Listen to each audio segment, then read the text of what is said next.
the emotion of that night was fueled in part by the fact that you were the first African American ever elected. Did you feel that? There's no doubt that there was a sense of emotion that I could see in people's faces and in my mother-in-law's face. You know, I mean, you think about Michelle's mom, you know, who grew up on the west and south sides of Chicago, who worked so hard to help Michelle get to where she is, her brother to be successful.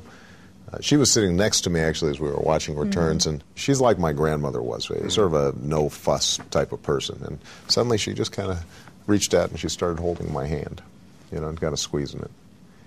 And you had this sense of, well, what's she thinking? For a black woman who grew up in the 50s in a segregated Chicago, to watch her daughter become First Lady of the United States. You know, I think there was that sense across the country, and not unique to African Americans. I think that I think people felt that it was a sign of the enormous progress that we've made and the core decency and generosity of the American people.